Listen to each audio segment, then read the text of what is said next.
Muchas gracias por la invitación a participar de este espacio de Pensando Río Cuarto, de la Fundación Río Cuarto 2030. Y obviamente con mucha preocupación estoy porque panorama para el sector público, ya en la actualidad, no hay que esperar a la pospandemia, ya se están viendo los efectos de una contracción de la economía brutal que está golpeando por un lado los ingresos fiscales y por el otro lado aumentando o presionando sobre el gasto, porque todas las políticas de remediación que tienen que ver con la política fiscal y con la política monetaria finalmente erosionan el déficit. Vos fíjate que esta es una pandemia que en todo el mundo los gobiernos la han tratado de compensar con, yo digo, una piña de política monetaria y otra piña de política fiscal, pero claro, en Argentina todo se hace menos porque la magnitud de los paquetes es menor, porque nosotros no tenemos crédito ni tenemos moneda. Y al no tener crédito ni moneda, entonces se complica el panorama porque no podemos solicitar financiamiento en el exterior y tampoco la gente quiere tener nuestra moneda, entonces si nos pasamos de rosca con la emisión, la gente se va al dólar. Y ya se vio esto. Vamos, el dólar cuando empezó la pandemia salía a 85 pesos y hoy sale 129. Entonces, evidentemente, hay una presión de los pesos que sobran en la economía, que en lo que va del año ya se emitieron 1.200.000.000.000 de pesos en lo que va del año, 1.200.000.000.000 de pesos, y eso es un montón, porque esos son 4 puntos del PBI, el gobierno pensaba que iba a tener para todo el año, incluso considerando la pandemia y la cuarentena, cuando empezó la cuarentena, las proyecciones del gobierno imaginaban un déficit del orden de los 3 puntos del PBI, iban 5 meses del año, todavía no terminó el sexto, y ya tiene 4 puntos de PBI de déficit, entonces vamos para un déficit que va a estar en torno de los 8 o 9 puntos del producto, completamente monetizado, y eso es un problema bastante grave porque incluso cuando pase la cuarentena, ahora para que vos te des una idea, en el mes de marzo, que todavía recién mordió los últimos días la cuarentena, en el mes de marzo el gobierno tuvo un déficit de prácticamente 166.000.000.000 de pesos de déficit financiero. En el mes de abril tuvo uno de 266.000.000.000. O sea, ya estaba en la cuarentena, el impacto lo hizo crecer 100.000.000.000 al déficit. Y todavía no tenemos los números de mayo, que están por conocerse, pero estimamos que es 100.000 más. O sea, que va a estar entre 366.000 y 400.000 millones. O sea, que hay 200.000 millones de pesos más de déficit extra por el que tiene menos ingresos, cayeron 22,5% en términos reales los ingresos. Es decir, la gente o no puede pagar los impuestos o la actividad está parada directamente y no genera la economía actividad, o porque cayeron los ingresos o porque subieron los gastos, el IFE, el programa TP, todos los programas que instrumentó el gobierno salen un montón de plata. Entonces, si bien no esperamos que eso continúe todo el año, también depende de cuánto dure la cuarentena. Si vamos a una cuarentena como viene la mano, que parece que va a durar hasta septiembre en el área metropolitana, bueno, entonces vamos a una economía que hasta octubre no va a poder arrancar. Y además, cuando arranca, no es que arranca la economía como después de un feriado largo, viste, que vos venís el 2 de enero y desde el 25 o 24 que no trabajaste y arrancás igual. ¿No? Acá se rompe mucho tejido productivo en el camino. Y la ruptura de ese tejido productivo hace que la economía arranque no como estábamos en marzo. Si en marzo estábamos acá, nos caímos un montón, algo vamos a recuperar cuando podamos volver a arrancar, pero vamos a quedar en una meseta que va a estar un 10% por debajo del nivel que teníamos en marzo aproximadamente. Entonces, los ingresos fiscales van a ser de manera permanente más bajos, y eso plantea un primer debate para el propio Estado, es decir, el Estado, ¿cómo va a hacer para cerrar esa brecha? ¿Va a seguir emitiendo de manera sistemática esos 10 puntos de déficit que va a tener, los va a seguir emitiendo de manera sistemática esa brecha? ¿O de algún manera, o en algún momento va a haber alguna forma de licuación del gasto? Ya sabemos quiénes van a ser los que van a sufrirlo. El propio gobierno acaba de prorrogar por decreto por 180 días el ajuste para los jubilados, de hacerlo por decreto en vez de por ley de movilidad, y entonces es evidente que el 50% del gasto que son las jubilaciones van a terminar siendo los que van a soportar el ajuste fiscal que va a tener que hacer el gobierno en el semestre que viene. Así todo, va a haber un ajuste fiscal fuerte y así todo va a quedar un déficit importante. Y la gran pregunta que hacíamos en el off, en la previa entre nosotros, es qué va a pasar con todo ese dinero. Es decir, vas a tener al Banco Central con una aspiradora sacando todos los pesos que sobren de la economía, porque si haces eso la tasa de interés se va a ir a las nubes. Y entonces el dilema es, no, bueno, en el medio de una reactivación, tener una tasa de interés que vuele de 60 o de 80% no es lo más indicado. Uno diría, va a haber mucha presión para que eso no ocurra. Entonces, pero si vos no tenés el Banco Central sacando todos los pesos que sobran, se te van a ir al paralelo. Y entonces vas a tener un dólar que va a estar con una brecha que va a estar entre el 80 o el 100%. Entonces hay que elegir entre esos dos males.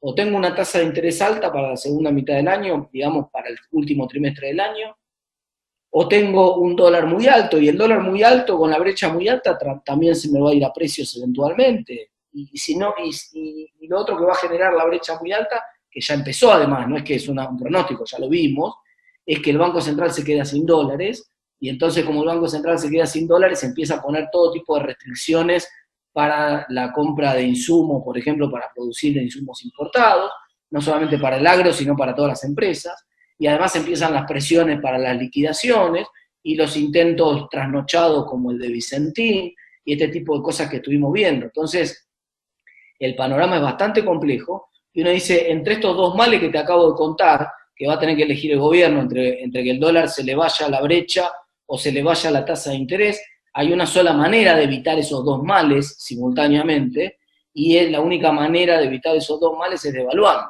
Entonces uno dice, bueno, si finalmente el gobierno blanquea que el dólar no vale 70, que el dólar vale 100 o 120, bueno, ahí no le van a faltar dólares, no va a necesitar una tasa tan alta, pero va a haber licuado buena parte del gasto y del déficit con una devaluación, y ya sabemos que en Argentina en general las devaluaciones tampoco terminan bien. Entonces, por donde lo veas, es un panorama muy complicado y muy difícil para el gobierno, que no la tiene para nada fácil. Y dice, bueno, ¿qué podría por el lado bueno ocurrir? Bueno, imaginemos un escenario un poco mejor. Supongamos que el gobierno logra resolver el conflicto con los acreedores relativamente rápido, para fines de julio a más tardar.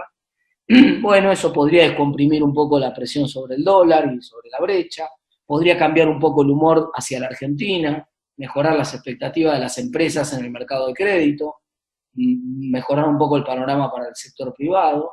Al mismo tiempo, supongamos que le encuentra la vuelta a la pandemia un poco más rápido, y entonces puede reactivar la economía más rápido, no en octubre o en fines de septiembre, sino que capaz que en agosto puede arrancar. Ojalá, digamos, ojalá estemos en el pico en este momento, veamos que en los próximos días empieza a bajar ese pico y se pueden empezar a relajar actividades productivas, sobre todo en el área metropolitana de Buenos Aires, a partir de agosto. Ese es un escenario que uno dice, bueno, si pasa eso, entonces el gobierno no tiene una presión tan grande en el segundo semestre, sí igual va a tener que elegir entre una tasa más alta y una brecha más grande, esto que acabamos de decir lo va a tener que enfrentar, o una devaluación, pero las magnitudes pueden ser bastante más bajas. Y las magnitudes pueden ser entonces bastante más bajas y más fáciles de manejar para el propio gobierno. La otra preocupación, obviamente, es con el sector privado, porque uno dice, no solamente el problema es del fisco, y sobre todo en esto que te conté, te estoy hablando del fisco nacional. Imagínate, las provincias y los municipios están todavía más complicados porque los recursos de las provincias y los municipios no pueden alimentarse con la maquinita. Entonces ahí, y las moratorias y las demoras en los pagos son bastante más grandes. En orden ascendente, la gente le da prioridad al pago de los impuestos nacionales, provinciales y municipales. Entonces, yo primero pago los impuestos nacionales, porque si no pago el IVA, me bloquean el quit, no me queda otra. Pero después para abajo, la patente del auto o de la camioneta, y bueno, por ahí no la puedo pagar. ¿Qué voy a hacer? Muchos productores no la van a poder pagar. Imagínate más para abajo los impuestos municipales, alumbrado, barrido y limpieza, o el impuesto inmobiliario rural, o otros impuestos, bueno, ese es provincial. De todas maneras son imposibles de pagar. Entonces, lo que va a pasar es que las jurisdicciones provinciales y locales la van a pasar muy mal, mucho peor que el gobierno nacional, y entonces va a haber una presión política también de solicitar asistencia al gobierno nacional. Y eso explica por qué también municipios y provincias están al día de hoy muy encuadrados en la dinámica del gobierno nacional respecto de qué hacer con la cuarentena y todo lo demás. Nadie saca los pies del plato porque todo el mundo está dependiendo con la soga al cuello de la asistencia del gobierno nacional. Y esto se va a profundizar en el segundo semestre, y también es un tema preocupante porque le quita autonomía a las provincias y le quita autonomía a los municipios. Pero te decía, para cerrar con el último tema, mi preocupación más grande es del sector privado, y del sector privado porque cada día que pasa de cuarentena se rompe más tejido productivo. El presidente dijo hace cosa de 4 semanas, cuando anunció la cuarentena anterior, la extensión anterior, dijo que habían permitido que abrieran 60% de los comercios en Buenos Aires, en área metropolitana, y que habían abierto solo 40%. Y él lo atribuía en ese entonces a un exceso de prudencia de los comerciantes que tenían miedo de abrir por la pandemia. Lo que después se vio cuando aparecieron los datos de FECOBA, de la Federación de Comercios, es que hay 20% de los comercios que ya no abren. Vamos, entonces, que es tejido productivo que se rompió y que ya no va a arrancar. Y cuanto más se alarga la cuarentena, más se da esta situación, porque si vos sos un productor pequeño, algo de espalda tenés, aguantás, pagás los salarios, negociás con tu personal, más o menos renegociaste el contrato de alquiler, pagás la mitad.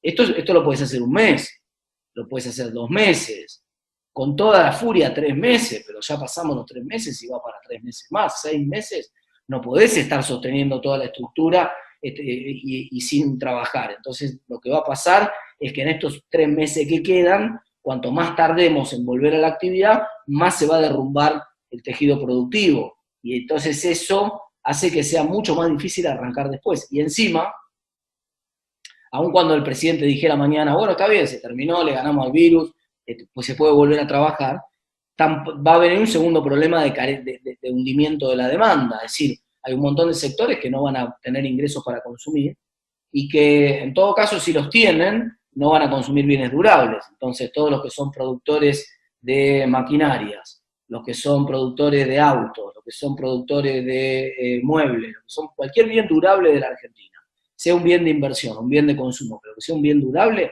es un bien que el segundo semestre la va a pasar mal.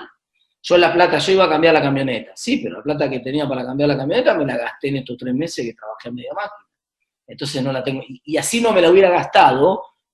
Veo que en el mundo hay incertidumbre, respecto de lo que va a pasar con la segunda ola en China o en Estados Unidos, que en la costa oeste también está habiendo un rebrote. Entonces, digo, si tengo un poco de plata, tampoco es el momento para cambiar la camioneta o para hacer un proyecto de inversión, menos cuando estoy trabajando a la mitad de la capacidad. Entonces, el panorama es muy complejo para el segundo semestre, que es un año perdido, pero que dentro de todo lo que estamos discutiendo es la magnitud del daño, y para eso el mejor remedio que tiene la Argentina es tratar de salir lo más ordenadamente que pueda de esta cuarentena, siempre cuidando la salud, por supuesto, pero tratar de salir lo más ordenado que pueda en la cuarentena y mostrar y consensuar y debatir con toda la sociedad cuál es el plan hacia adelante, cuál va a ser el ajuste que va a hacer el Estado, cuál es el plan de sus cuentas públicas hacia adelante, como para que a partir de ese plan luego cada unidad de producción, cada familia, cada empresa pueda tomar sus propias decisiones, hacer su propio plan y pasar esta tormenta lo mejor posible.